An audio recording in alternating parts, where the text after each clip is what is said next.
कंसेन रुद्धाति चिरं शुचा। कुंती बुआ ने कहा कि भगवान, आपने देवकी मैया की रक्षा किया पर उसके पुत्रों की रक्षा नहीं किया।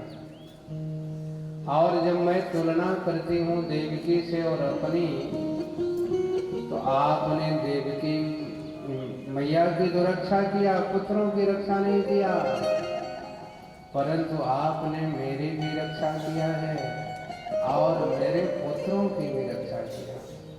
कोई कल्पना कर सकता है? जिसे इच्छा मृत्यु का वर प्राप्त हो, ऐसे भीष्म पितामह जिनकी अंगुली पकड़ करके मेरे बच्चे चलना सीखे, वही सामने दुश्मन बन करके बैठे। जिन गुरु द्रोणाचार्य से मेरे पुत्रों ने शिक्षा ग्रहण किया, वही विरोधी पक्ष में खड़े। कौन उनसे जीत सकता था? कौन विजय दिला सकता था?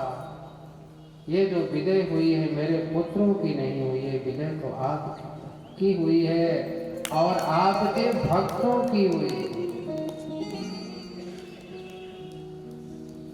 संसार के लोग कहते हैं कि आपका अवतार यदुवंश की कीर्ति बढ़ाने के लिए हुआ, परंतु कुंती बुआ कहती, मैं समझती हूँ कि लोग भले समझते हैं कि यदुवंश की कीर्ति के लिए है, कोई लोग समझते हैं कि खलों को, दुष्टों को दंड देने के लिए अवतार हुआ है, परंतु मैं तो समझती हूँ शृण्वन्ति गायन्ति गृह्णन् भीक्ष्णसा स्मरन्ति नन्दन्ति तवेहितं जनाः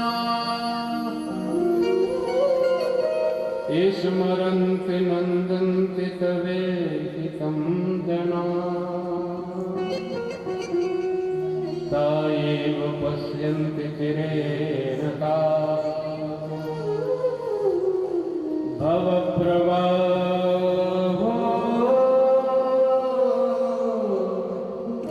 परमं पदाम्बुजम्।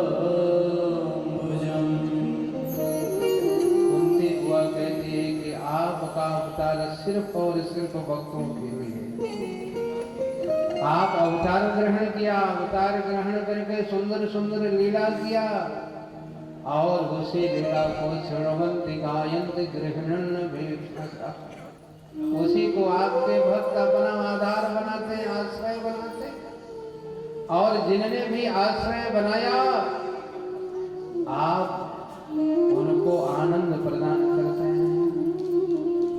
और इसके ही साथ साथ भव प्रवाहो परमं पदाम्बुजम्, इस भव सागर से पार जाने वाली जो जहाज है, उस जहाज का नाम आपका जो ये चरण है, जो इस चरण आपके चरणों का आश्रय प्राप्त करता है, भव सागर से पार हो जाता है। भव प्रवाहो परमं पदाम्बुजम्। इसलिए हे कन्हैया, मैं आपसे दूसरा वरदान मांगती हूँ, आप मुझे इस भव सागर से पार कर दीजिए, अपने चरणों का आश्रय दे दीजिए, अपने चरणों से लगा लीजिए।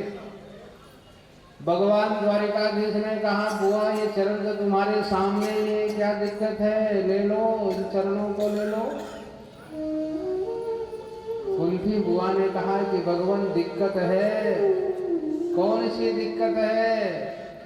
कहा, दो जगह मेरी ममता टिकी है, एक मेरे माई के पक्ष में और मैं एक अपने पुत्रों के पक्ष में मेरी ममता टिकी है।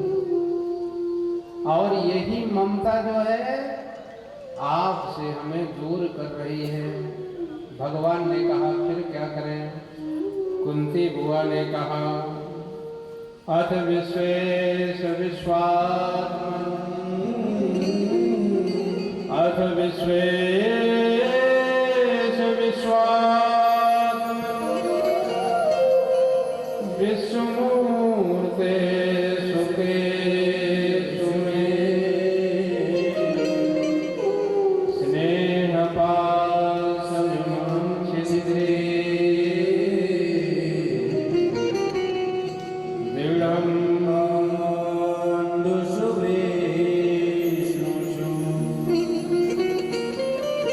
मैया ने कहा कि भगवान जो ये स्नेह की डोरी मेरे पुत्रों के प्रति अपने मायके पक्ष में लगी है उसको काट दीजिए। फिर कहा अपने चरणों में लगा लीजिए, चरणों से लगा ले मेरे श्याम मुरली वाले, मुझे चरणों से लगा ले। मेरे श्याम मुरली वाले, वो मुझे चरणों से लगा ले। मेरे श्याम मुरली वाले, मुझे चरणों से लगा ले। मेरे श्याम मुरली वाले, वो मेरे श्वास श्वास में तेरा, मेरे श्वास श्वास में तेरा, ओ मेरे रोम रोम में तेरा, मेरे रोम रोम में तेरा है नाम मुरली वाले। ओ मुझे चरणों से लगा ले मेरे श्याम मुरली वाले, ओ मुझे चरणों से लगा ले मेरे श्याम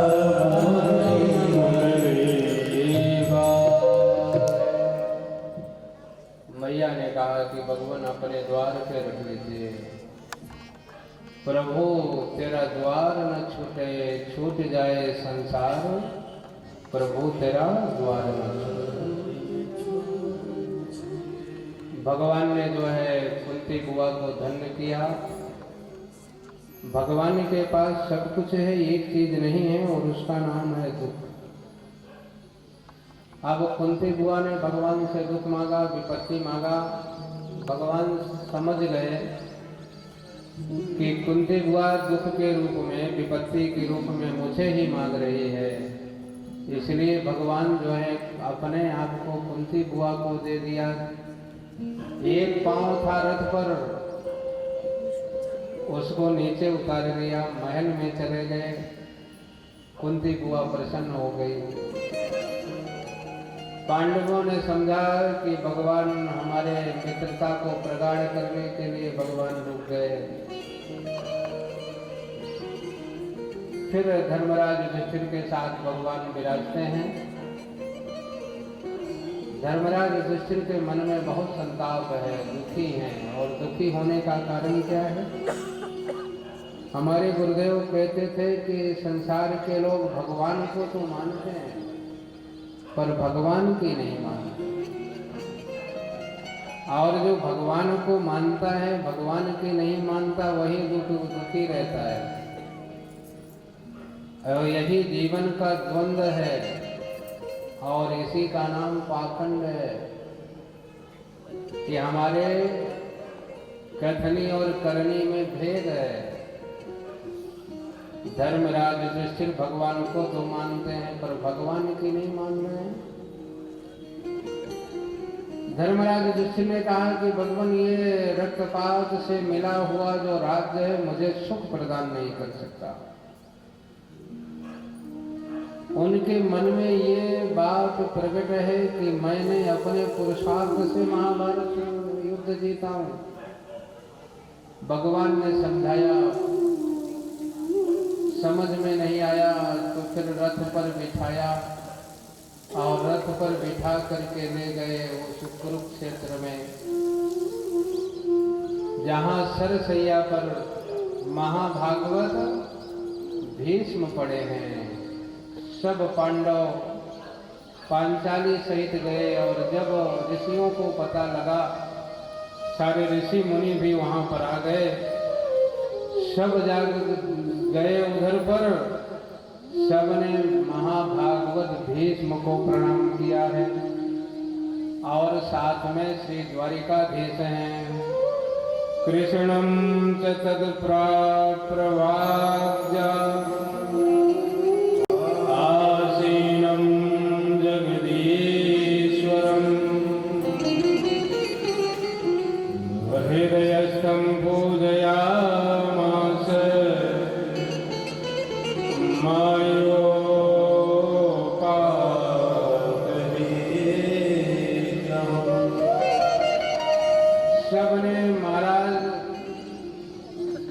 भीष्म को प्रणाम किया और भीष्म भगवान ने सबका अभिवादन किया और ठाकुर जी को देखा, द्वारिकाधीश को देखा। उस मूर्ति को देख करके जो उनके अंतःकरण में ठाकुर जी की मूर्ति थी, जिसकी नित्य प्रति पूजा करते थे, दर्शन करते थे, स्मरण करते थे, एक झांकी उनके अंतःकरण में है और वही झांकी साक्षात सामने आकर के प्रकट हो गई। भगवान द्वारिकाधीश सामने जाके खड़े हो गए। अंदर और बाहर दोनों स्वरूप का दर्शन किया और दोनों की पूजा किया है, प्रणाम किया। सबको सब जाकर के महाभागवत भीष्म के अगल बगल बैठ गए। सब लोगों ने महाभागवत भीष्म को प्रणाम किया, अभिवादन किया और फिर भीष्म पितामह पांडवों की ओर देख करके कहा, अहो कष्ट महो न्यायम् ध्येयोऽयं धर्मनन्दना जीवितुं नार्हत कृष्णं विप्रधर्माच्युताश्रया। भीष्म पितामह ने कहा कि आप सबको जो कष्ट मिला है, कष्ट मिलने का कोई कारण उपस्थित नहीं था। धर्मराज युधिष्ठिर साक्षात धर्म के अवतार हैं। देवराज इंद्र के अंश से अर्जुन प्रकट हैं, श्रेष्ठ धनुर्धर हैं, श्रेष्ठ गदाधर हैं और भगवान द्वारिकाधीश जिनके सारथी हैं भगवती, कुंती, पांचाली, ये सब श्रेष्ठ लक्षणों से युक्त हैं और सारे श्रेष्ठ लक्षण मिल जाने के बाद भी जीवन में कोई असिद्ध कर्म नहीं है, कोई गलत काम नहीं है, फिर भी बहुत बड़ा कष्ट झेलना पड़ा। प्रश्न उपस्थित किया कि ये कष्ट क्यों मिला आपको? मानो द्वारिकाधीश से भीष्म पितामह पूछना चाहते हैं कि जिनके आप सारथी बने, जिनके मित्र बने, जिनके स्वजन बने, उनको कष्ट क्यों मिला, किस कारण से कष्ट मिला? भगवान द्वारिकाधीश शांत बैठे थे, कुछ बोल नहीं रहे।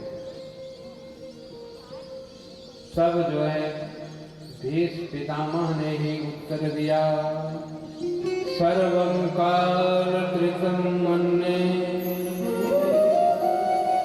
सर्वं कालकृतं मन्ये, भवतां च प्रियम्। कहा ये जो कष्ट मिला है काल के कारण से मिला है। काल, स्वभाव, गुण, कर्म के कारण व्यक्ति को कष्ट मिलता है। भाई आप सब इतने सारे गर्म कपड़े पहन के बैठे, क्यों बैठे हैं? काल के कारण ठंडी लग रही ना, समय के कारण से। ये कालकृत कष्ट है। गर्मी लगती है, सर्दी लगती है, वर्षा लगती है। काल, स्वभाव, कर्म और गुण के कारण व्यक्ति को कष्ट मिलता है। भीष्म पितामह ने कहा कि आप सबको जो ये कष्ट मिला है काल के कारण मिला है। आपके कर्म तो श्रेष्ठ थे, स्वभाव भी उत्तम है, गुण भी उत्तम थे, फिर ये काल कौन है? काल की परिभाषा फिर जो है भीष्म पितामह ने क्या किया? स वै भगवान साक्षात् नारायणः पुमान्। एष वै भगवान् साक्षात् अद्यो नारायणः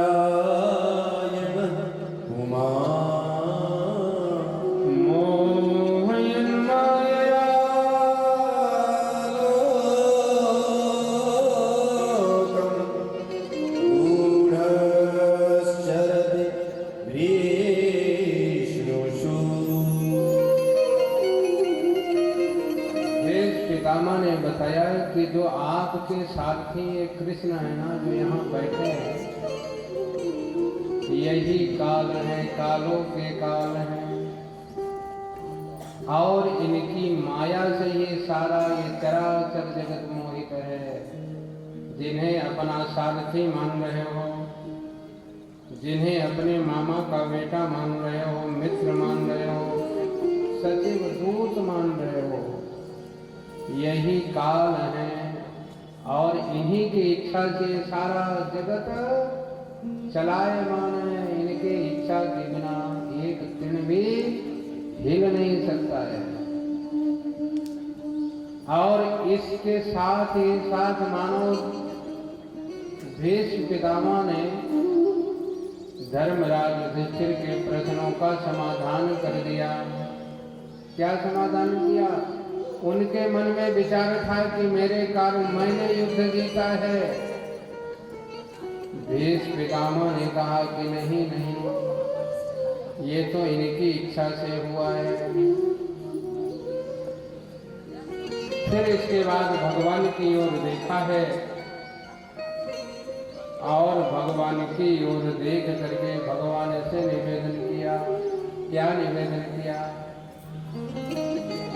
जरा देर ठहरो, जरा देर ठहरो,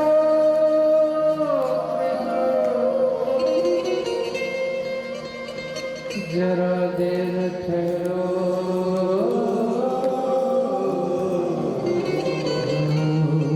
जरा देर ठहरो श्याम, तमन्ना यही है। आज क्या है? अभी हमने जी भर के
भगवान प्रतीक्षता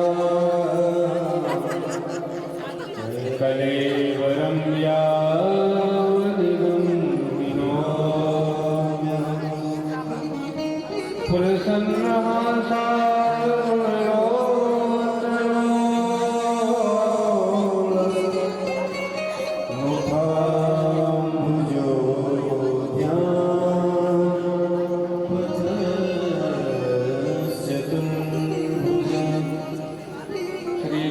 पितामह जी ने भगवान द्वारिकाधीश से प्रार्थना किया कि भगवान जब तक ये जीवन है, जब तक ये कलेवर है और जब तक ये छूट ना जाए, तब तक आप मेरे सामने खड़े रहिए, मेरी प्रतीक्षा करिए। भगवान प्रतीक्षता और शर्त लगा दिया, प्रसन्न हासा ऋणलोचनो लसन। भीष पितामह ने कहा कि भगवान मेरा शरीर छूट जाए और आपके नेत्र कहीं सजल न हो जाएं, इसके लिए आपसे निवेदन कर रहे हैं। प्रसन्न हासा, आप मुस्कुराते रहिए। सुंदर सुंदर मुखारविंदम, सुंदर सुंदर मुखारविंद का दर्शन कराइए। प्रहसतम प्रिय प्रेम वीक्षणम विहरणम च ते ध्यानम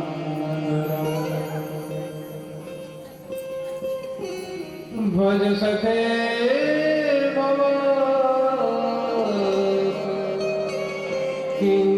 किंकरेश्वरो जलरुहाननम चारुदर्शय। गोपिकाओं ने भगवान से निवेदन किया कि भगवान आपके सुंदर मुखारविंद का दर्शन करना चाहते हैं, पर आपके मुखारविंद कैसे हों? कहा जलरुहाननम चारुदर्शय। जैसे सरोवर में कमल खिले और उसमें सूर्य भगवान की प्रभात की लाल लाल किरणें पड़े, तो जो कमल लाल है और सूर्य भगवान की लाल किरणें और जल से मिश्रित जो किरणें हैं, उस कमल को कितना सुंदर बना देती हैं। उसी प्रकार से सुंदर सुंदर जलरुहाननम, उसी प्रकार का जो सुंदर पावन मुखारविंद है, उसी पावन मुखारविंद का दर्शन करा दीजिए। भीष पितामह भी कहते प्रसन्न हासा ऋणलोचनम सरसन मुखाम्बुजो ध्यान पतश्चतुर्भुजा। कहा जिस प्रेम भरी चितवन से आप सारे जग को शांत कर देते हैं। एक बार कन्हैया किसी को देख ले और एक बार जो कन्हैया का हो गया, फिर तो सदा सर्वदा के लिए कन्हैया का ही हो जाता है। एक भक्त कह रहे थे, भगवान से निवेदन कर रहे थे, भगवान आपके नेत्र कैसे हैं? और जो आपके पावन मुखारविंद का दर्शन कर लेता है, इन नेत्रों का दर्शन कर लेता है, फिर जादू सा कर दिया था, जादू सा कर दिया था, जालिम ने हंसते हंसते सा कर दिया था, जादू सा कर दिया था, जालिम ने हंसते हंसते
चतुर्भुजा। सात्विक निवेदन किया। वेश पितामह ने भगवान से निवेदन किया कि भगवान सुंदर सुंदर मुखार बिंदुओं का दर्शन कराइए, चतुर्भुज रूप का दर्शन करा दीजिए, और जब तक मेरे शरीर छूट ना जाए तब तक मेरे सामने दर्शन देते रहिए। श्री सूत जी कहते हैं, महाराज भीष्म पितामह के निवेदन पर भगवान चतुर्भुज रूप में हो गए, ललित श्रीभंगी रूप धारण कर लिया, और फिर भगवान का दर्शन करते हुए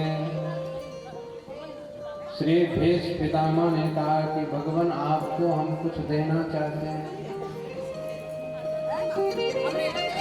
कुछ दक्षिणा भेंट करना चाहते हैं, आपने मेरी बात मान लिया, कुछ देना चाहते हैं। भगवान ने कहा कि आपके पास क्या है, आप तो सरसैया में लेते हैं। भीष्म पितामह ने कहा कि भगवान हम भरे सरसैया में लेते हैं, पर मेरा मन तो मेरे पास है, इसलिए अपने मति का ब्याह आपके साथ करना चाहते हैं, आप मेरे मति का वरण कर लीजिए। कहा कि जिस प्रकार से आपने मुझे मति दिया था, मन दिया था, उसी प्रकार से शुद्ध है, निर्मल है। जस की तस धर दीनी चदरिया, जस की तस धर दीनी चदरिया। अपनी मति का ब्याह किसके साथ करना चाहते हैं? भगवान के साथ। और देखिए यहाँ पर हम सबको संदेश मिल रहा है कि हमारे जीवन में कष्ट आए और कष्ट के समय यदि हम अपने आप को भगवान को समर्पित कर दें तो भगवान हमारी योग सिंह की व्यवस्था बनाते हैं, हमारी रक्षा करते हैं। भागवत में अनेक ऐसे कथाएं आप सबको सुनने को मिलेंगी। भगवती रुक्मिणी के जीवन में कष्ट आया। रुक्मिणी भगवान द्वारिकाधीश से ब्याह करना चाहती, पर उनके भाई स्वजन उनसे ब्याह नहीं होने देना चाहते, तो उन्होंने भगवान का वरण कर लिया, मन में ही भगवान का वरण कर लिया, और फिर भगवान ने उनका हरण करके और उनकी कामना की पूर्ति किया। हम सबके जीवन में भी कष्ट आते ही रहते हैं, हम सबको भी चाहिए हम सब कष्ट के समय भगवान का स्मरण करें, भगवान को पुकारे, भगवान का वरण करें। भीष्म पितामह ने अपनी मति भगवान में समर्पित किया और समर्पित करके कहा कि भगवान, सारे संसार के लोग ये कहते हैं कि मैंने अधर्म का साथ दिया, परंतु आप जानते हैं और मैं जानता हूं कि मैंने कोई अधर्म का साथ नहीं दिया, मैंने तो अपने पिता की आज्ञा का पालन किया है। और आज मैं दावे के साथ कह रहा हूं कि जो आप हैं वही हम हैं, आप और हम में कोई अंतर नहीं है। और ये दावा कौन कर सकता है? जो मन वाणी से भगवान को अपने आप को समर्पित कर देता है, भगवान उसे अपना लेते हैं, अपना बना लेते हैं। कल हम सब ने भागवत के महात्म्य में सुना था कि भगवान उसे अपना रूप प्रदान कर देते हैं। भीष्म पितामह ने कहा कि भगवान अपने मन को दे दिया, अपने चित्त बुद्धि को दे दिया, और जब मन दे दिया, चित्त बुद्धि सब भगवान को समर्पित कर दिया, फिर निरपेक्ष हो गए और कहा जो आप हैं वही हमें, आप हमें कोई अंतर नहीं है। और इस प्रकार से निवेदन करते करते भगवान का ध्यान करते करते भगवान में ही विलीन हो गए। बोलिए भक्तवत्सल भगवान की जय। भेष पितामह की मुक्ति हुई। सभी स्वजनों ने उत्तर क्रिया किया है और इसके बाद सब हस्तिनापुर घरे भगवान द्वारिकाधीश ने धर्मराज युधिष्ठिर को राजा बनाया है हस्तिनापुर का। बहुत सारे अश्वमेध यज्ञ करवाए हैं और फिर भगवान विदा लेकर के हस्तिनापुर से द्वारिका की ओर गमन किया है। सभी हस्तिनापुरवासी सजल नेत्रों से बड़े भाव से भगवान की विदाई किया है। प्रसाद शिखरारूढ़ा कुरुनार्यो दिदीक्षया भद्रसुः कुसुमये कृष्णं प्रेम वीणा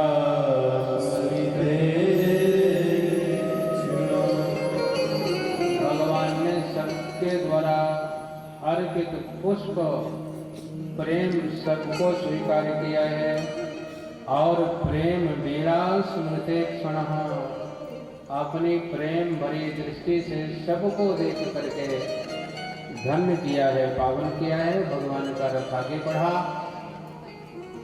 द्वारिका पहुंचे भगवान। उसके पूर्व सब द्वारिकावासी भगवान की अगवानी करने के लिए बाहर आ गए। भगवान द्वारिका पहुंचने के पूर्व ही वहां पहुंच करके भगवान ने शांत जन्म संघ का उद्घोष किया।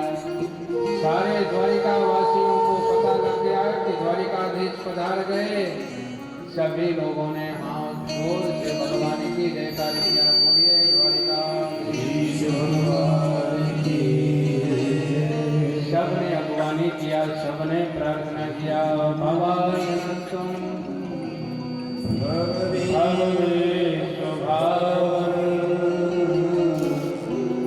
तुमेव माता रोहिता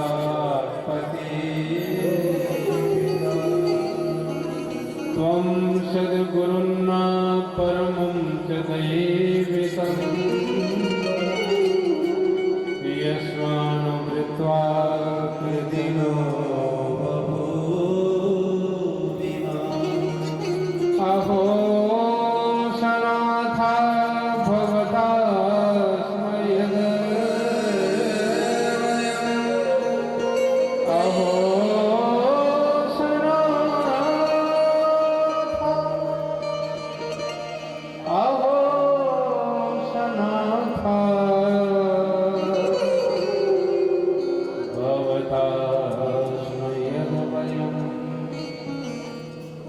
सारे द्वारिका वासियों ने भगवान से प्रार्थना किया, कहा कि भगवान आप ही माता हैं, पिता हैं, आप ही गुरु हैं, आप ही पति हैं, आप ही सगे संबंधी हैं। अहो सनाथा, हम सब सनाथ हो गए आपके आगमन से और हमारे देश में भी गौरव मिलने वाला है। 22 जनवरी को भगवान जहाँ पधारते हैं व्यक्ति सनाथ होता है, धन्य हो जाता है। द्वारिकावासी कह रहे हैं ओम सनाथा, मेरी कुटिया में राम आएंगे। ओ राम आएंगे आएंगे राम आएंगे। ओ मेरी झोंपड़ी के भाग आए, जाग जाएंगे राम आएंगे। ओ मेरी झोंपड़ी के भाग आए, जाग जाएंगे राम आएंगे। ओ राम आएंगे आएंगे राम आएंगे। राम आएंगे आएंगे राम आएंगे। ओ राम आएंगे आएंगे राम आएंगे। ओ राम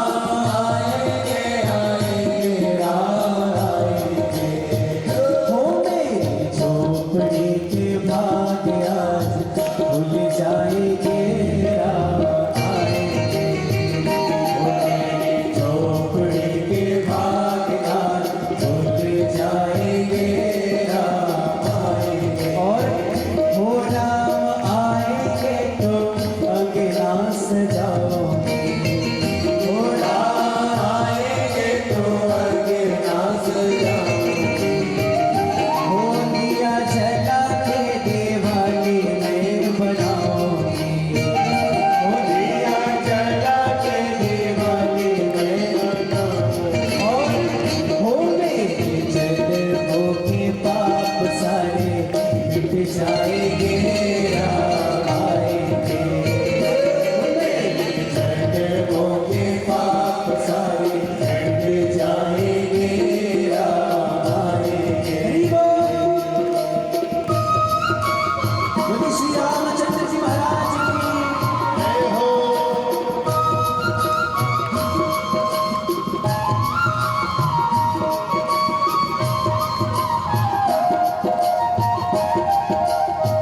जय हो।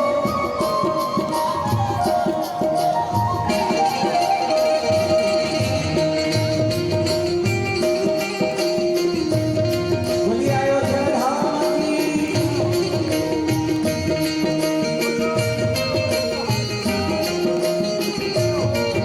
ओ राम आएंगे तो पहले ना झुलाओगे। ओ राम आएंगे तो पहले ना झुलाओगे। ओ राम झूलेंगे तो पहले ना झुलाओगे। ओ राम झूलेंगे तो पहले ना झुलाओगे। ओ निजे हाथों से भोग लगाओगे। ओ निजे हाथों से भोग लगाओगे। और वो मेरे जन्मों के पाप सारे मिट जाएंगे राम आएंगे। वो मेरे जन्मों के पाप सारे मिट जाएंगे राम आएंगे। और भगवान राम अवध में आ रहे हैं, इसलिए चलो चलिए अयोध्या धाम,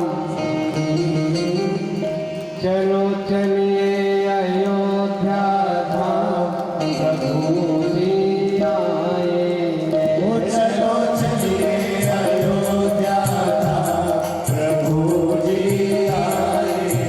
ओ चलो चलिए अयोध्या धाम, प्रभु जी आएंगे।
सबके भार प्रभु जी आए सायक ले अयोध्या राम लला की नगरिया हो चलो चलिए अयोध्या धाम जी आए हो चलो चलिए अयोध्या धाम जी आए हो चलो चलिए अयोध्या धाम जी आए हो चलो चलिए अयोध्या धाम जी आए आएंगे राम आएंगे आएंगे राम आएंगे ओ आएंगे राम आएंगे आएंगे राम आएंगे हो चलो चलिए राम जी आएंगे चलो चलिए अयोध्या राम जी आएंगे ओ सजा दो घर को गुलशन सा अहो सनाथा मयद भयं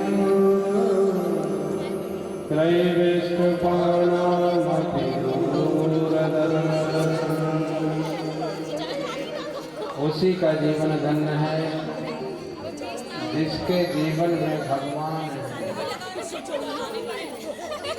द्वारिकावासी कहते हैं भगवान आप चले गए तो हम अनाथ हो गए थे और आप गए तो आप आ गए तो हम सनाथ हो गए। और इस प्रकार से सारे द्वारिकावासियों ने भगवान का सुंदर आगवानी किया है, प्रणाम किया है। और इसके बाद महाराज परीक्षित के जन्म की कथा है। महाराज धर्मराज युधिष्ठिर का राज्य कैसा है। अपीलवद धर्मराजा पृथ्वत रंजयन प्रजा निष्प्रिय सर्व कामेभ्य कृष्ण पादाब्ज से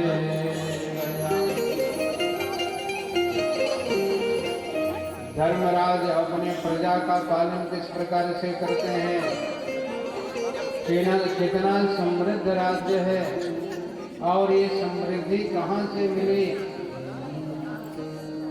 इसका वर्णन है। श्री सूत जी कहते हैं अपीलवद धर्मराजा।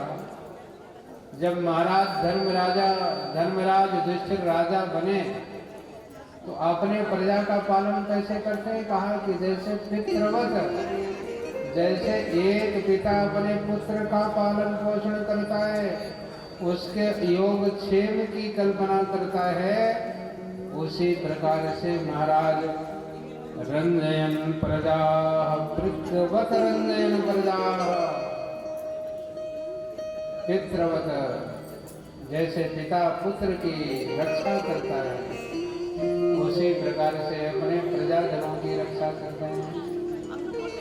ये गुण कहाँ से आए, ये गुण सब में प्रकट नहीं होता है। ये गुण कहाँ से आया, कहा ये गुण जो है निष्प्रिय सर्व कामेभ्य कृष्ण पादाब्ज से। ये सब लक्षण प्रकट हुए हैं, ये सब लक्षण आए हैं। कहाँ से आए, कहा कि भगवान के चरणों का आश्रय लेने के कारण,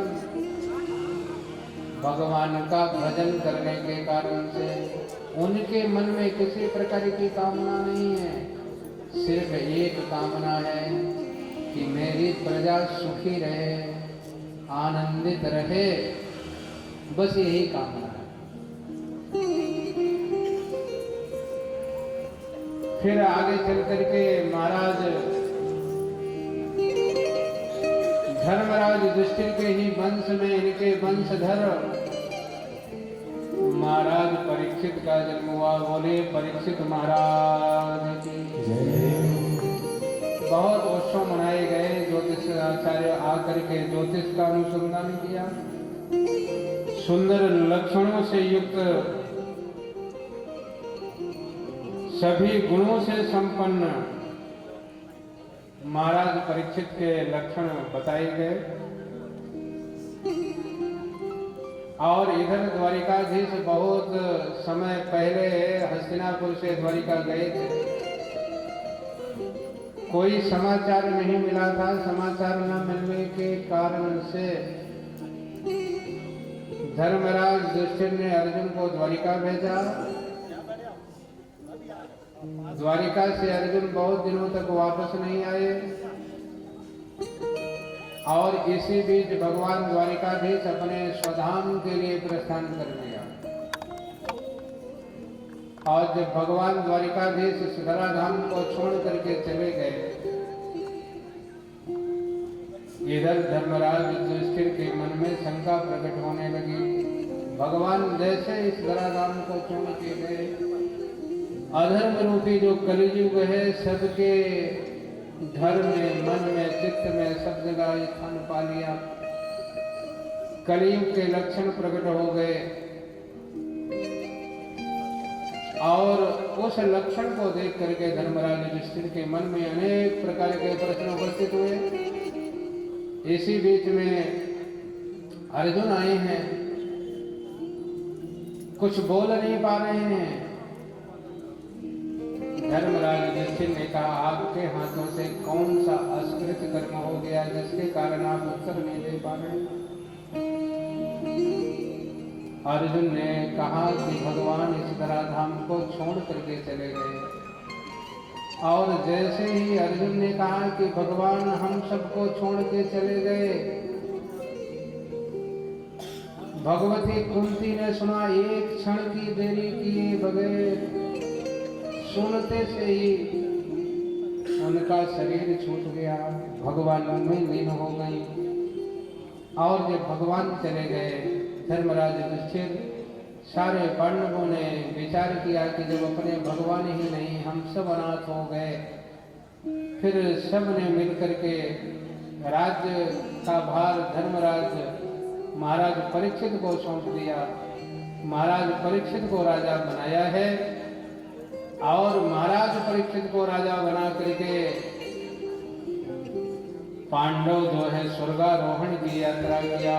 भगवान का स्मरण करते हुए सब जो है सबका त्याग करके भगवान का स्मरण करते हुए एक एक करके भगवान को प्राप्त किया।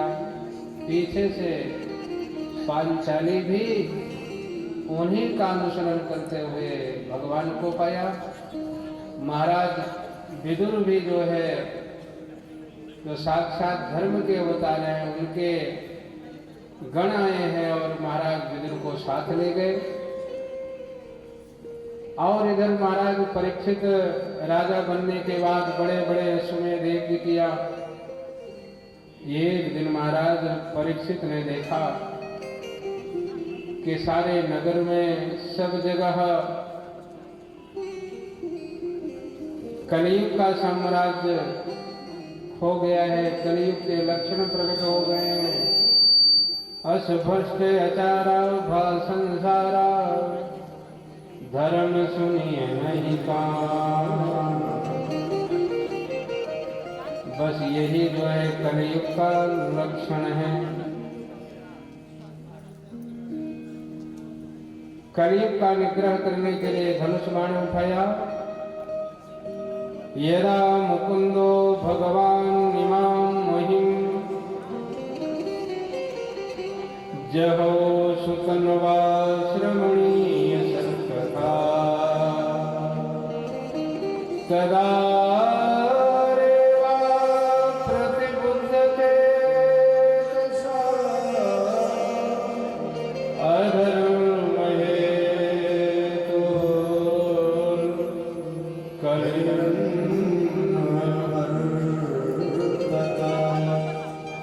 कलियुग के निग्रह के लिए धनुष बाण उठाया। कलियुग को मारने के लिए तैयार हो गए।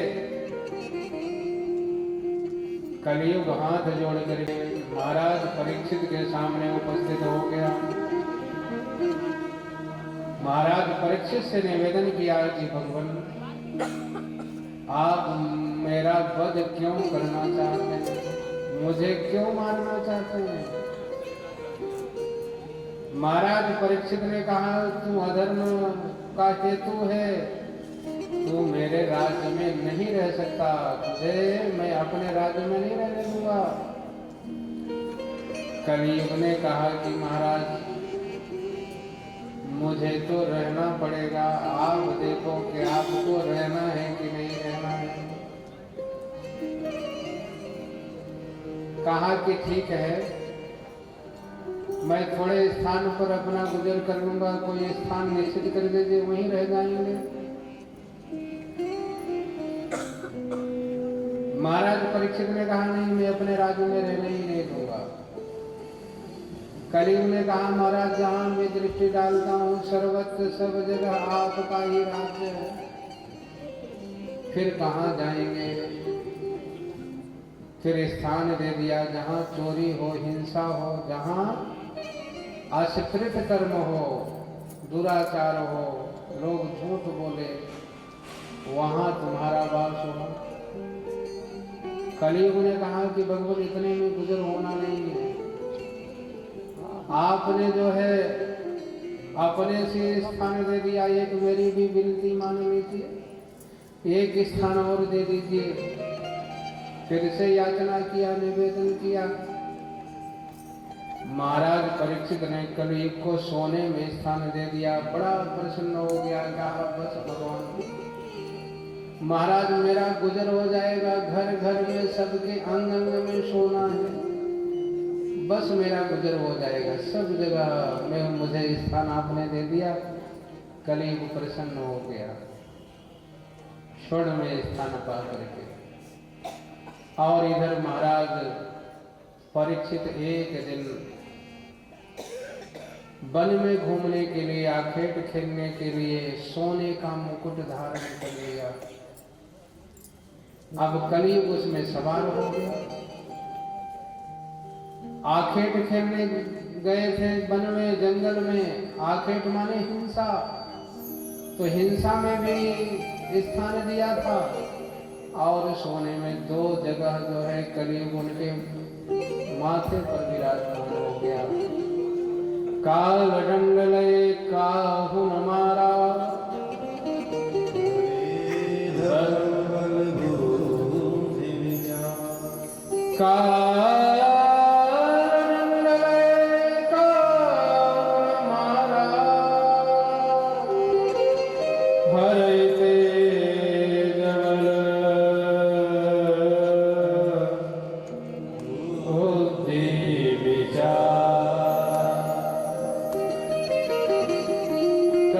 सवार हो गया, बुद्धि को भ्रमित कर दिया। आए थे हरि भजन को, होटन लगे कपास। हम सब जब माँ के गर्भ में होते हैं ना, तो भगवान से प्रार्थना करते हैं कि भगवान मुक्त कर दो, जा करके आपका भजन करेंगे। परंतु यहाँ जब आ जाते हैं, जीवन माया लपटानी, भूल जाते हैं भगवान को दिए हुए वचनों को, भूल जाते हैं। फिर ओटन लगे कपास। महाराज परीक्षित भी जो है, भगवान ने जिनकी रक्षा किया, भगवान की कृपा जिन पर है, भगवान ने जिन्हें अपना सहोदर बनाया, यदि उसके मति को भी काल बिगाड़ सकता है, तो आप सब अपनी गणना कर लो, आपके क्या हाल करेगा। इसलिए काल डंड लय काहू न मारा, काल से बचना है। काल से कैसे बचेंगे? परिहर कथान मत्तान, कल महात्मा में सुन रहे थे, काल से बचने के लिए तो हमें बस भगवान का आश्रय प्राप्त करना पड़ेगा। मति भ्रमित हो गई, जंगल में बहुत दूर चले गए, भूख प्यास से त्रसित हो गए, श्रमित हो गए। एक मुनि के आश्रम में आए, श्रृंगी ऋषि के आश्रम में पधारे। श्रृंगी ऋषि ध्यान में बैठे थे, ध्यान कर रहे थे। महाराज परीक्षित आए, सिंगी ऋषि ने सम्मान नहीं किया, उठकर अभिवादन नहीं किया, नाराज हो गए। मैं चक्रवर्ती राजा। पहले ये होता था कि जो चक्रवर्ती राजा होते थे ये संतों को प्रणाम करते थे, और यही महाराज परीक्षित भी संतों को प्रणाम करते थे। परंतु जब सर पर कली काल सवार हो जाए तो मति में भ्रम प्रकट कर देता है। सम्मान की जगह तिरस्कार कर दिया, अपमान कर दिया। एक मरा हुआ सांप महाराज सिंगी के गले में डाल दिया कि यदि इनकी नकली समाधि होगी तो अभी जग जाएंगे। परीक्षण कर दिया। मैंने बताया था ना कि जो सज्जन व्यक्ति, समझदार व्यक्ति बिजली के करंट में हाथ नहीं लगाता, बल्ब लगा के परीक्षण करता है, और जो ना समझ है वो करंट को पकड़ के परीक्षण करता है। आज महाराज परीक्षित न समझ की बात महाराज श्रृंगी का परीक्षण किया, गले में मरा सांप डाल दिया, जाकर के अपने राज्य में गए। इधर जब ऋषि कुमार को पता लगा, समीक ऋषि का अपमान किया, और जब ये बात श्रृंगी उनके पुत्र श्रृंगी को पता लगा तो आवेश में आकर के इत लंघित मर्यादम तक्ष कहा सत्य में हरि दक्षिणाकारम लोदितो में तद्द्रोहम्। राजा समाज का संरक्षण करता है, देश का रक्षण करता है, और यदि राजा ही भक्षण करने लग जाए तो प्रजा का संरक्षण कौन करेगा। आज राजा ने मर्यादा का उल्लंघन किया है, इसलिए ऋषि कुमार श्रृंगी ने कहा कि वो राजा, जिस राजा ने मेरे पिता का अपमान किया, वो आज मेरे तप का बल देख ले, उसमें ज्यादा बल है कि मुझ में ज्यादा बल है। जल उठाया और जल उठा करके श्राप दे दिया कि जिस सर्प को मेरे पिता के गले में वो राजा ने डाला वही तक्षक रूप धारण करेगा। 7वें दिन आकर के उस राजा को डस लेगा और उसकी मौत हो जाएगी। श्राप दे दिया। और इधर श्राप दे करके वो ऋषि कुमार श्रृंगी आश्रम में आए। समीक मुनि ध्यान में बैठे हैं, जोर जोर से देख करके विलाप करने लगे। राजा ने मेरे पिता का अपमान किया। जोर से विलाप करने के कारण महाराज समीक की समाधि खुल गई। रोने का कारण पूछा है, गले में पड़ा हुआ सर्प को हटाया है। श्रृंगी ने सारी बात बता दिया। महाराज समीक जो है प्रसन्न नहीं हुए।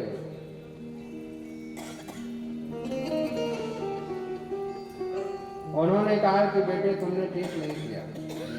राजा प्रजा का संरक्षण करता है, अपने स्वार्थों के लिए तुमने जो श्राप दिया है राजा को ठीक नहीं किया। फिर एक महाराज परीक्षित तो धर्मात्मा है, भगवान ने इनकी रक्षा किया है, भगवान इनके सहोदर हैं।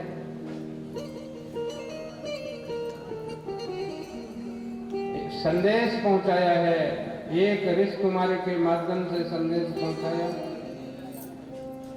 और उस संदेश को प्राप्त करके महाराज परीक्षित कहने लगे, अथो विहाय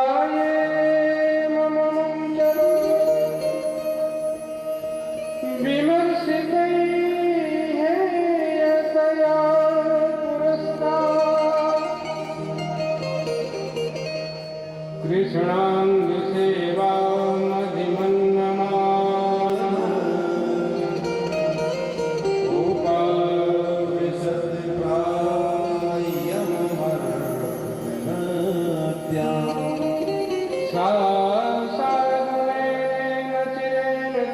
कहा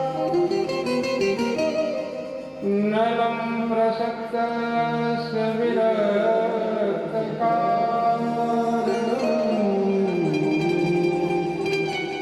नलं प्रसक्तस्य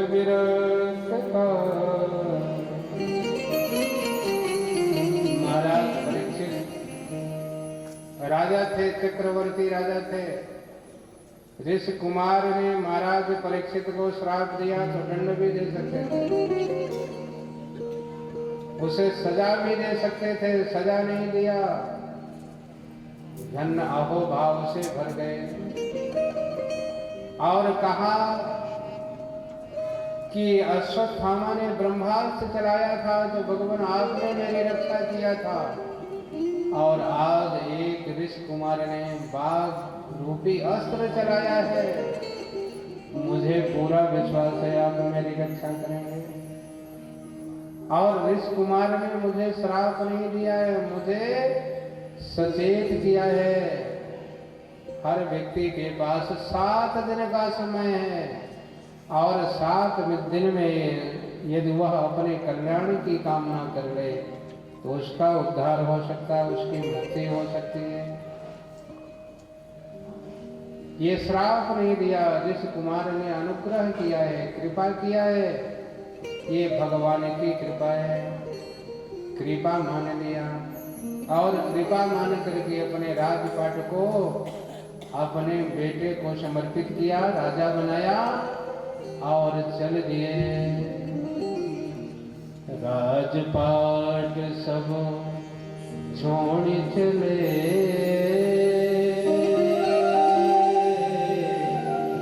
हम राजपाट सब छोड़ चले, अपनी मस्ती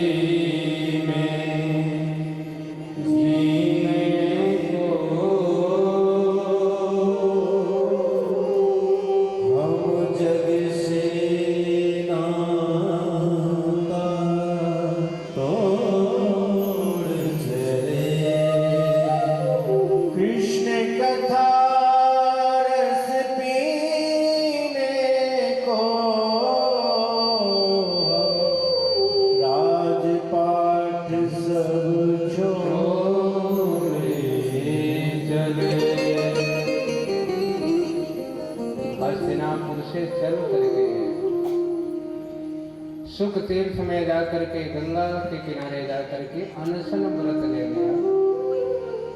एक संकल्प लिया है कि जिस प्यास के कारण से, जिस अन्न के कारण से मेरे द्वारा अपकर्म हुआ, मैंने ऋषि का अपकार किया हो, मैं उसको छोड़ दिया उससे वैराग्य ले लिया और वैराग्य लेकर के गंगा के किनारे जा करके गंगा जी को साक्षी मान करके भगवान का स्मरण करते हैं, ध्यान करते हैं, अनशन व्रत लेकर के बैठे। सभी संतों को पता लगा, सभी संत आकर के वहां उपस्थित हुए, सबकी वंदना किया है और वंदना करके निवेदन किया, तस्यैव मेघस्य परावरेषु व्यासकचित्तस्य गृहेष्वबीज निर्वेदमूलो दुर्शापरूपो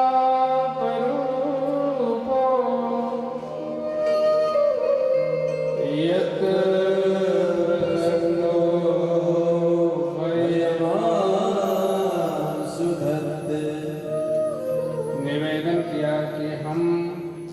उस ऋषि कुमार के श्राप, जो श्राप मेरे लिए निर्वेद मूल है, मेरे मुक्ति का हेतु है,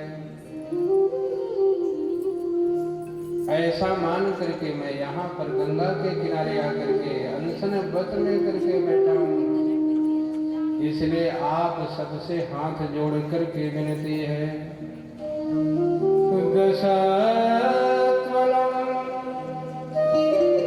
गायत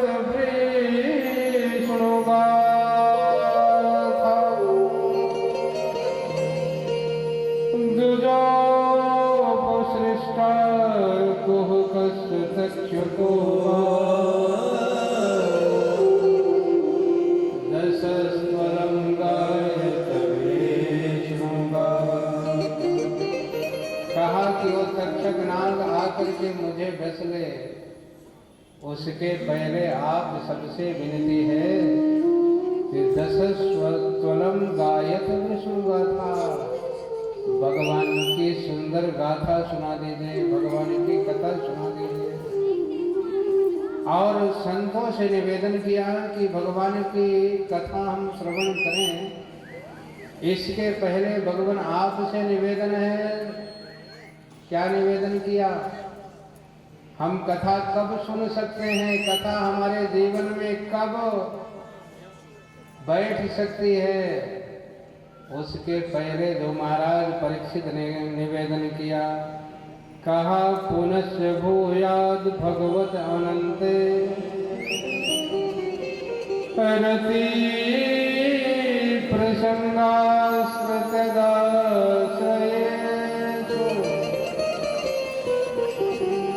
महसूयाम्यामुपयाम सृष्टि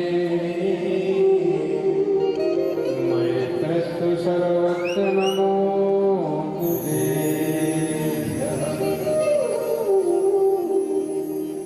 निवेदन किया कि कर्म बस चाहे जहाँ पर निवास मिले, मुझे सब में, सब प्राणियों में, सब में मैत्री हो, सब में प्रेम हो और सब में भगवान के दर्शन हो। और यही कथा सुनने का फल है कि हम कथा अपने अभिमान के पोषण के लिए नहीं, भगवान की प्रसन्नता के लिए, भगवान की कृपा पाने के लिए सुना है। और कथा सुन करके मेरे मन में जितना भी भेद बुद्धि है, वो भेद बुद्धि समाप्त होना चाहिए, मन शुद्ध और निर्मल होना चाहिए। उसी शुद्ध निर्मल मन से परमात्मा आपके जीवन को प्रकाशित करेगा। सबसे निवेदन किया, महसूयाम्यामुपयाम सृष्टिम मैत्रस्तु सर्वत्र नमो।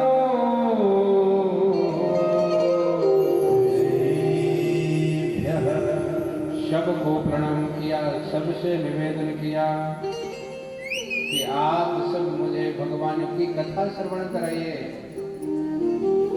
सभी विचार ही कर रहे थे, तभी तत्रा भवत भगवान व्यास पुत्रो यदृच्छया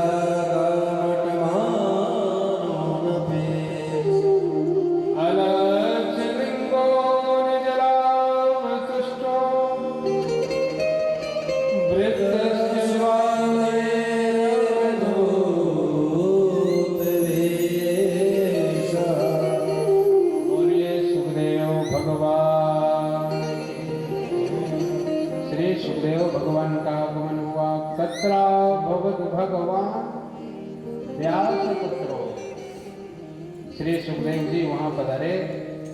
सारे ऋषि मुनि उठ करके महाराज सुखदेव का अभिवादन किया, श्रेष्ठ आसन पर बिठाया है। महाराज परीक्षित ने उनकी वंदना किया है, पूजन किया है।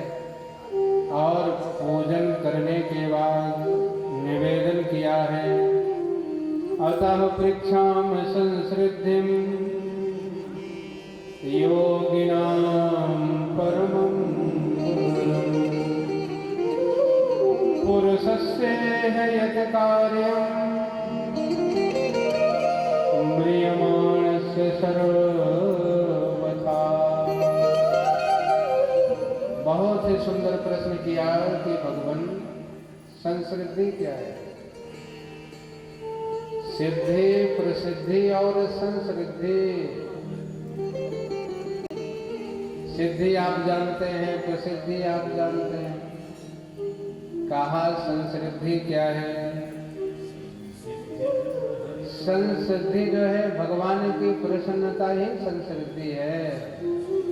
आप भगवान से प्रेम करते हैं, इसका नाम भक्ति है। और भगवान ठाकुर जी आपसे प्रेम करने लग रहे हैं, इसका नाम संसृद्धि है। भगवान के भक्त दो तरह के होते हैं, एक भगवान के भक्त होते हैं जो भगवान से प्रेम करते हैं, और एक भक्त होते हैं जिनसे भगवान प्रेम करते हैं। भरत सरिस को राम सने, भरत सरिस को राम सने, जप जप राम राम जप जप।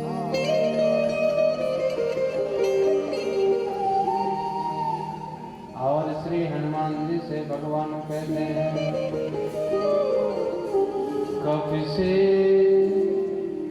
कपि से उरी न हम नाई। भरत भाई कपि से उरी हम नाई। कपि से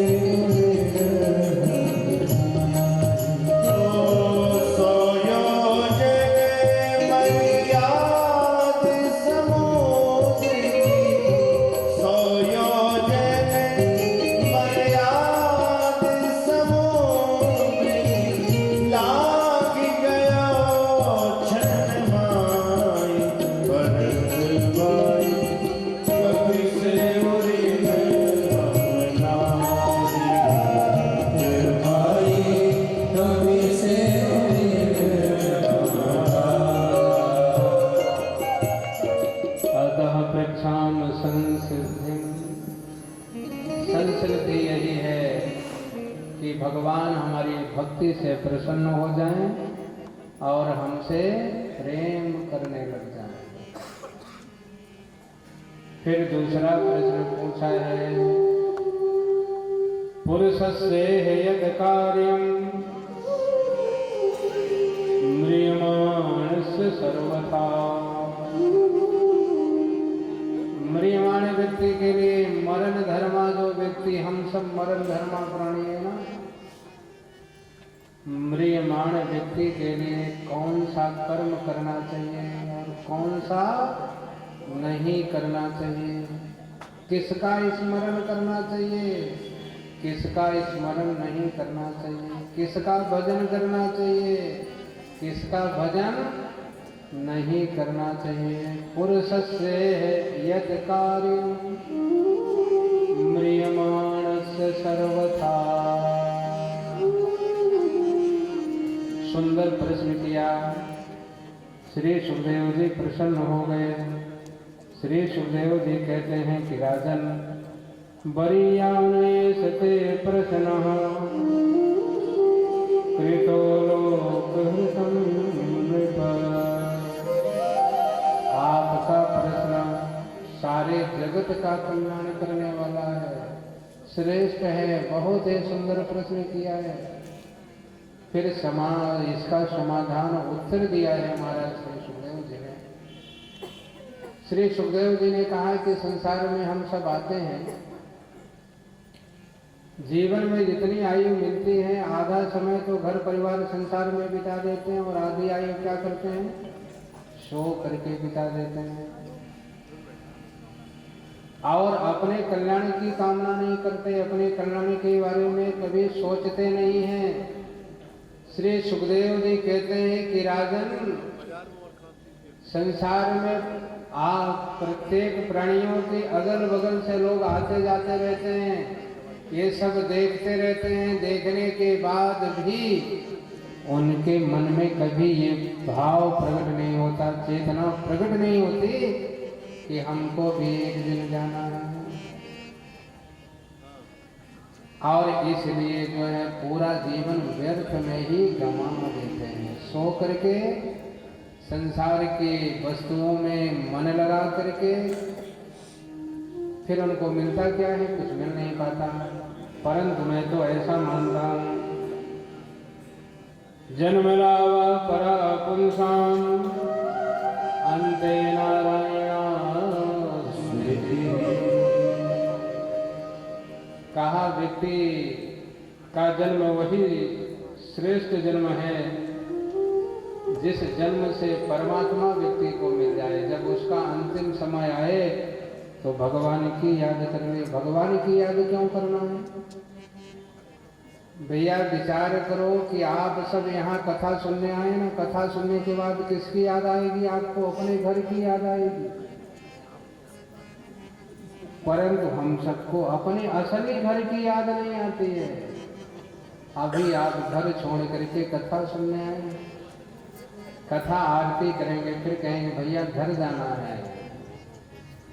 परंतु हम जब से ये सृष्टि बनी, जब से चल रहे हैं ना, अपने असली घर जहां से हम आए हैं उस घर की याद नहीं आती। बस उस घर की याद आ जाए तो जीवन धन्य हो जाएगा, सार्थक हो जाएगा। और उस घर की याद कब आएगी? उसके लिए कहते हैं तस्माद् भारत सर्वात्मा भगवानीश्वरो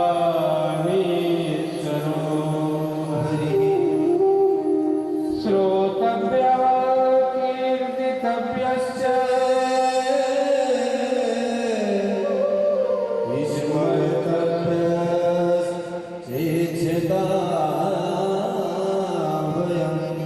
अपने घर की याद तभी आएगी जब भगवान का स्मरण करेंगे, भगवान का चिंतन करेंगे, भगवान के पावन नामों का गायन करेंगे।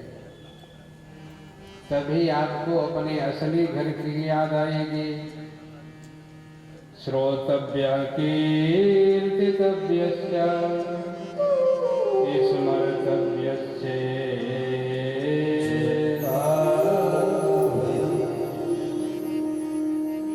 फिर आगे एक तो ये बता दिया है कि भाई व्यक्ति का, मरियमान व्यक्ति का परम कर्तव्य है कि अपने आत्म कल्याण के लिए, अपने निश्रेयस के लिए, अपने मोक्ष के लिए, अपने लिबरेशन के लिए, अपने निर्वाण के लिए भगवान का स्मरण करे, भगवान को प्राप्त करे। फिर दूसरा बताया अंतकाले तो पुरुष आगते। कहा कि जो नहीं कर पाया और अंत समय आ जाए और उसकी मौत आकर के सामने खड़ी हो जाए तो उसको प्रयत्न पूर्वक घबराना नहीं चाहिए। बस ओम का उच्चारण करना है, भगवान के नाम का उच्चारण करना है और उच्चारण करते करते फिर परमात्मा के स्वरूप का ध्यान करें। अपने मन को, चित्त को परमात्मा में लगाए। कैसे लगाए? परमात्मा कहाँ मिलेगा? श्री सुखदेव जी कहते हैं दृश्यमान जो जगत है ये परमात्मा का ही रूप है। कण कण में हरि व्यापक, सर्वत्र समाना, सब जगह परमात्मा व्याप्त है। इस स्वरूप का दर्शन कर ले, परमात्मा का ही रूप है। फिर यदि उसको बोध नहीं हो रहा है तो कहा कि फिर जो मंदिर में जो परमात्मा है ना, आपके घर में मंदिर है, उस मंदिर में आप ठाकुर जी विराजते हैं, उस ठाकुर जी का दर्शन कर लीजिए। और ये संभव ये करते करते ध्यान करिए, मन में जो है पूजा करिए और ये करते करते अपने मन में दृढ़ निश्चय, दृढ़ धारणा के साथ भगवान को अपने मन चित्त अंतःकरण में बिठा लीजिए। आपका कल्याण हो जाएगा। यही म्रियमाण व्यक्ति के लिए श्रेय कर्म जिदासनो जित श्वासो जित संगो जितेन्द्रियः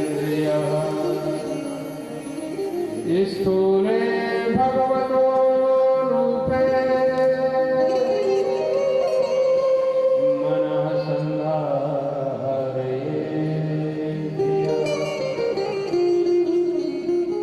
सूक्ष्म रूप का दर्शन करिए, स्थूल रूप में भी भगवान का दर्शन कर सकते हैं।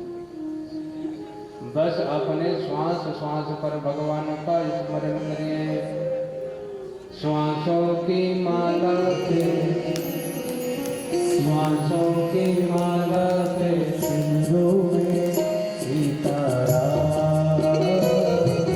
श्वासों की माला पे सिंधु में सीताराम।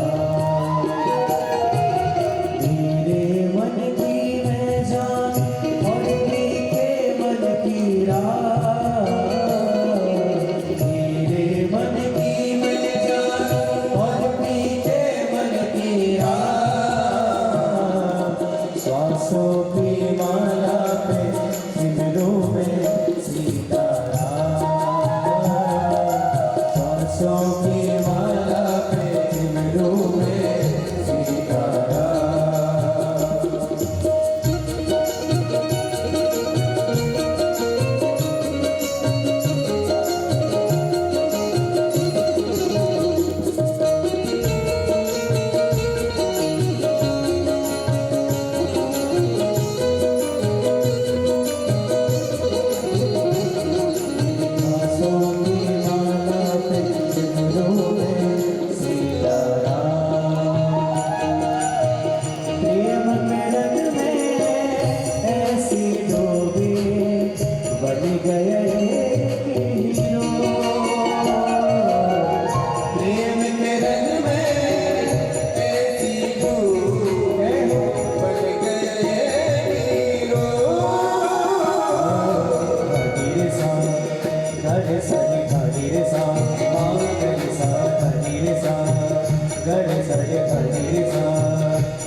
स्मर्तव्यो भगवान्।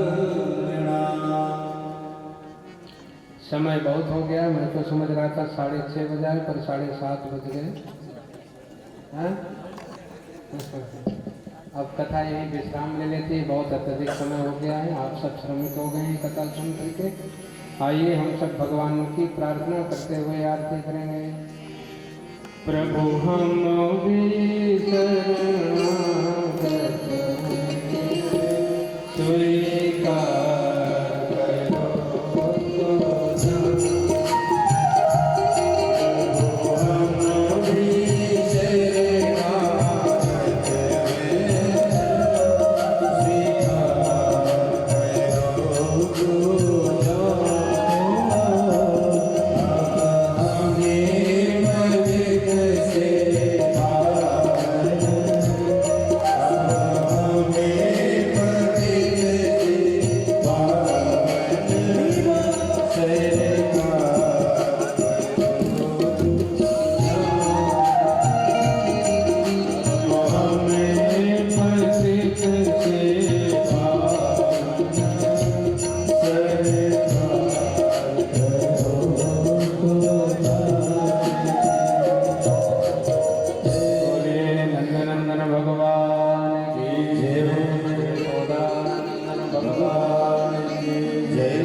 और प्रसाद लेकर के जाएं।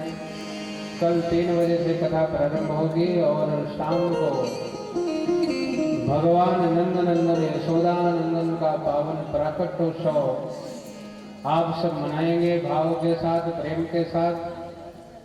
कल यहाँ पर नंद नंदन का जन्मोत्सव बड़े धूमधाम के साथ मनाया जाएगा। हमारे सतीश भैया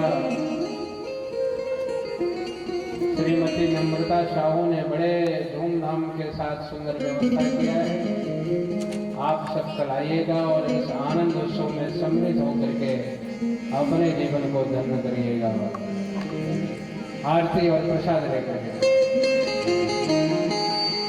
श्री भागवत भगवान की है आरती, पापियों को पाप से है तारती। श्री भागवत भगवान की है आरती,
पापियों को पाप से है तारी। श्री भागवत भगवान की है आरती, पापियों को पाप से है तारी। हरि बोल।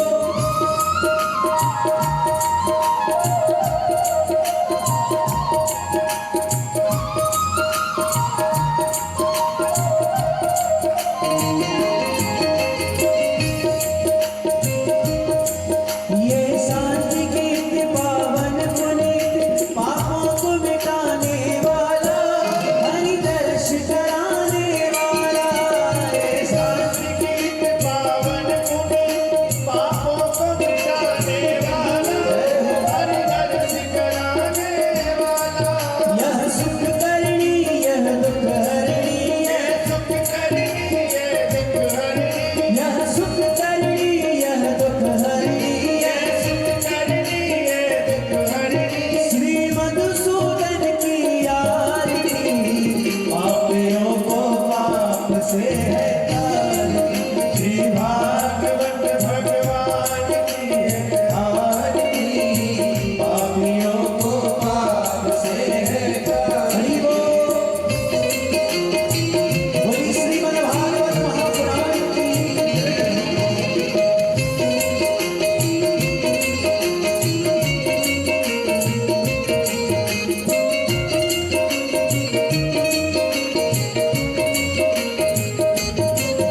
ये मधुर बोल जगबंद को सन्मार्गी बताने वाला, बिगड़ी को बनाने वाला। बिगड़ी को बनाने वाला, बिगड़ी को बनाने वाला। ओ ये मधुर बोल जगबंद को सन्मार्गी बताने वाला, बिगड़ी को बनाने वाला। ये मधुर बोल जगबंदी बोल सन्मार्ग बनाने वाला, बिगड़ी को बनाने वाला। ओ प्रभु राम यही मेरे श्याम यही, राम यही मेरे श्याम यही, प्रभु राम यही मेरे श्याम यही। राम यही मेरे श्याम यही। प्रभु की महिमा की आरती, पापियों को पाप से है तारी। श्री भागवत भगवान की है आरती, हो पापियों को पाप से है तारी।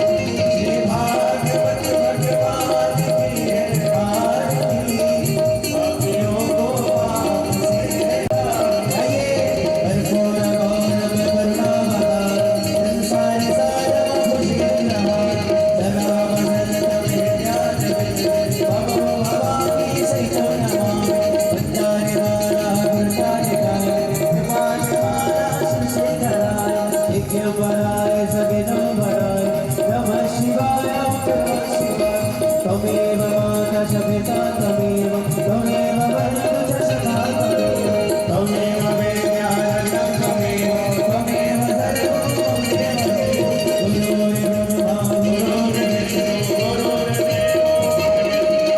गुरुर्ब्रह्मा गुरुर्विष्णु अच्युतं केशवं राम नारायणं,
पद्मान्यासन् हे हरगं महिमानश्च दन्त यत्र पूर्वे शाध्याः सन्ति देवाः ॐ नारायणाय विद्महे वासुदेवाय धीमहि तन्नो विष्णु प्रचोदयात् नानासुगन्धिपुष्पाणि यथा कालोद्भवानि च पुष्पाञ्जलिर्मया दत्तो गृहाण परमेश्वर शं सर्वात्मकं मन्त्रपुष्पाञ्जलिं समर्पयामि श्रीपुराणपुरुषोत्तमाय नमः श्रीकृष्णचन्द्राय नमः श्रीसद्गुरुभ्यो नमो नमः।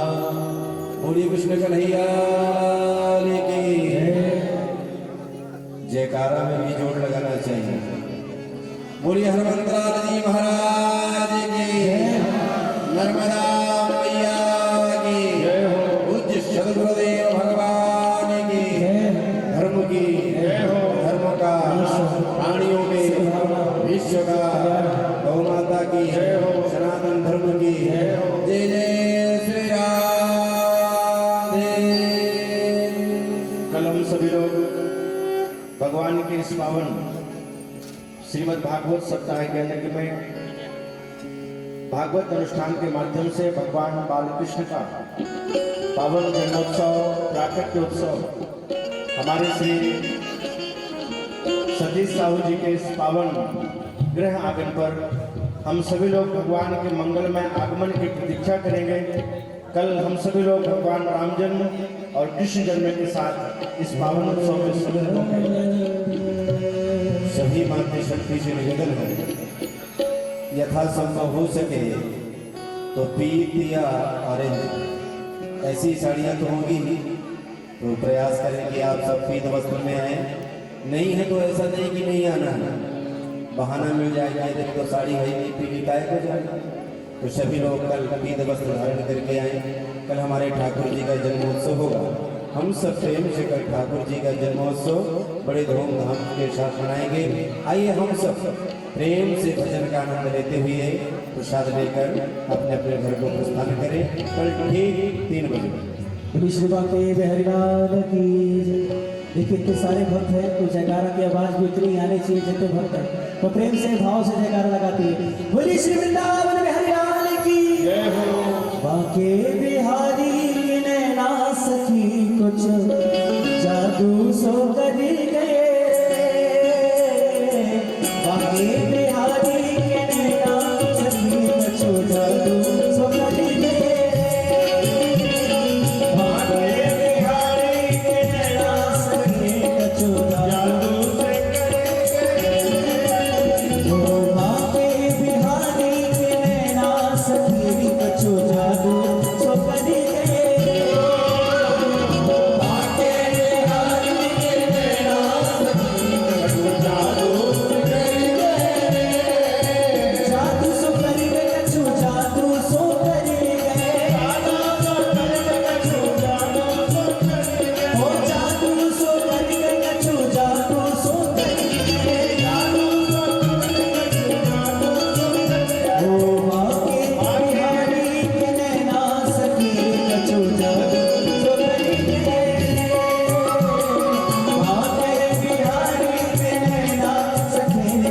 जादू